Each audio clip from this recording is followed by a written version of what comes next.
आप सही वक्तों को राधे राधे। तो आज हम सही वक्तों के लिए इस वीडियो के माध्यम से, इस चैनल के माध्यम से एक ऐसा महाप्रयोग बताने वाले हैं जिससे यदि आपकी ज़मीन के अंदर कोई धन गड़ा हुआ है, आप उसको निकालने की कोशिश कर रहे हैं लेकिन कहीं से भी कोई रास्ता नज़र नहीं आ रहा, या आपके बार बार धन में हानि हो रही है, बार बार कार्यों में हानि हो रही है, जहाँ भी जाते हैं वहाँ आपको नुकसान सहन करना पड़ता है, तो वहाँ से आपको वापस लौटना पड़ता है, कोई भी कार्य आपका पूर्ण नहीं हो पाता। वैसे भी आज के समय में यदि पहले तो कोई काम नहीं होता था या कोई रुकावट आ जाती थी, कोई नुकसान हो जाता था, तो यही कहते थे कि क्या करें, ये हमारे भाग्य में नहीं है, किस्मत में नहीं है। परंतु आज के समय में यदि कोई नुकसान हो जाता है, कोई हमारा कारोबार व्यापार नहीं चलता है, तो हमारे मुख से केवल एक ही बात निकलती है, हमारे ऊपर किसी ने कर दिया है, कोई तंत्र मंत्र कर दिया है, हमारी दुकान को बांध दिया है, हमारे घर को बांध दिया है, काला जादू कर दिया है। इस तरह के वाक्य हमेशा हमारे जुबान पर रखे रहते हैं, परंतु कोई भी ये नहीं सोचता यदि हम प्रतिदिन लगातार मेहनत करते हैं तो एक न एक दिन हमको सफलता हासिल अवश्य में होगी। कई बार क्या होता है कि हम कई कार्य के लिए जाते हैं और अचानक से हमारे बनते बनते कार्य में रुकावट आ जाती है, तो हमें यही लगता है कि हमको बांध दिया या हम पर कोई काला जादू कर दिया है। तो इस प्रकार की जो भी समस्याएं, इस उपाय से निश्चित ही आपकी सभी समस्याओं का समाधान हो जाएगा। कई लोग कहते हैं कि हमारे ज़मीन में धन गड़ा हुआ है, हमारे घर में गड़ा हुआ है, कहीं हमारे खेत में गड़ा हुआ है, तो उसको किस प्रकार निकालें।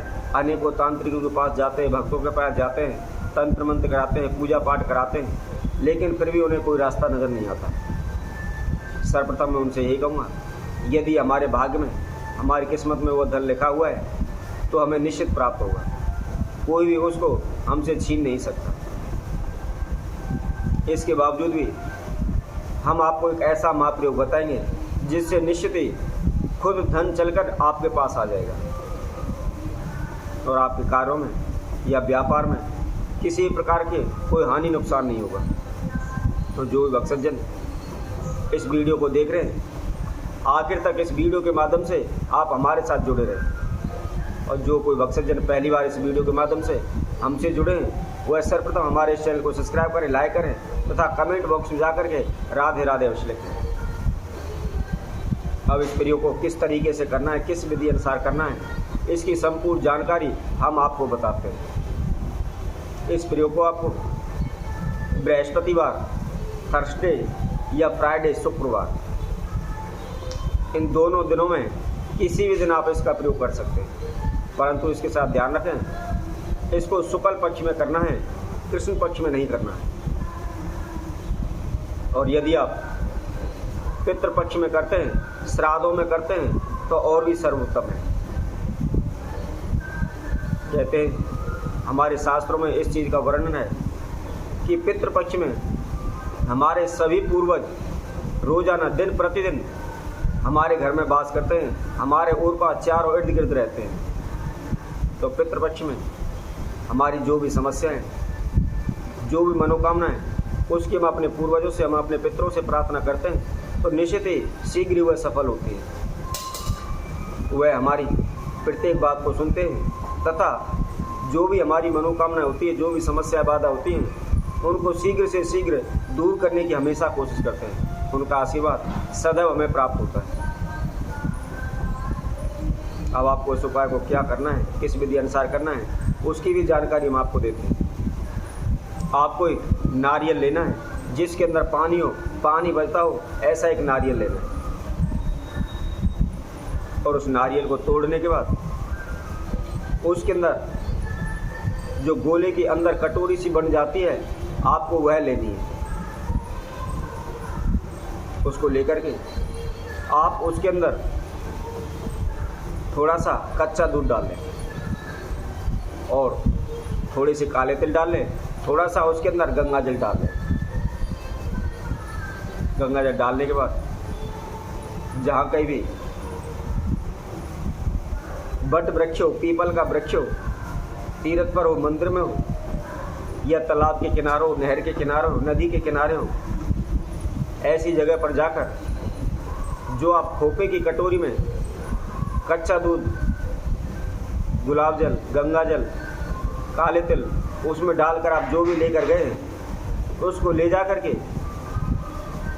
ओम पितृदेवाय नमः का जाप करते हुए या पितृ गायत्री मंत्र का जाप करते हुए आप उस खोपे के द्वारा उस जल को पीपल की जड़ में अर्पित करें। यदि पीपल नहीं है, बट वृक्ष है, तो आप उसकी जड़ में भी उसको चढ़ा सकते हैं।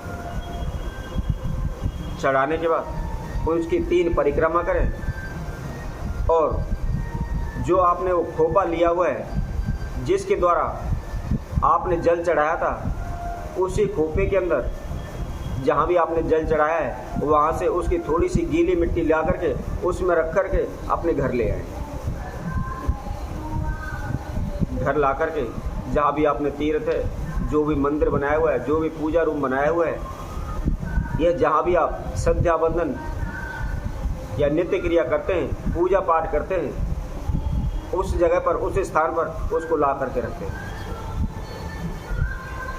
उसके अंदर 7 दाने जो जौ होते हैं, जो हम जमीन में बोते हैं, बीजते हैं, वह 7 जौ के दाने एक एक लेकर के अपनी मनोकामना बोलते हुए उस मिट्टी के अंदर डालते जाए। इसी तरह 7 बार आपको अपनी मनोकामना बोलनी है, जो भी समस्या है, जो भी बाधा है, वह बोलनी है, और बोल करके एक एक दाना लेकर के उस मिट्टी के अंदर डाल दें। ध्यान रखें, जब भी आप मनोकामना बोलते हैं उसके साथ अपना नाम एवं गोत्र का उच्चारण अवश्य करें। दिन प्रतिदिन रोजाना सुबह एक घी का दीपक उसके समक्ष लगाएं तथा हल्के से जल के छींटे उसमें अवश्य लगाएं। जैसे जैसे उसके अंदर जो फूटने लगेगा, वह बढ़ने लगेगा, उसी तरह धीरे धीरे हमारी जो भी कारोबार वृद्धि है, धन वृद्धि है, दिन प्रतिदिन बढ़ने लगेगी। यदि हमको यह एहसास होता है कि हमारी ज़मीन के अंदर धन गड़ा हुआ है और किस जगह पर गड़ा हुआ है, इसकी हमको जानकारी मिल जाती है, तो आप उसको जो खोपे में मिट्टी लेकर आएँ, जहाँ भी धन की आपको आशंका है, उस स्थान पर रखें। दिन प्रतिदिन उस पर आप एक घी का दीपक जलाएं। सुबह शाम दोनों टाइम एक घी का दीपक प्रज्वलित रोजाना करें तथा ओम श्री नमः का जाप करें। ऐसा करने से यदि उस जगह पर धन गड़ा हुआ है तो निश्चित ही शीघ्र आपको कहीं ना कहीं से कोई ना कोई रास्ता अवश्य मिल जाएगा। तो इसी तरह हम आप सभी भक्तों के लिए और अन्य वीडियो के माध्यम से आप सभी के समय को उपस्थित होंगे। तब तक के लिए सभी भक्तों को सुंदर ज्योतिष सभी को राधे राधे।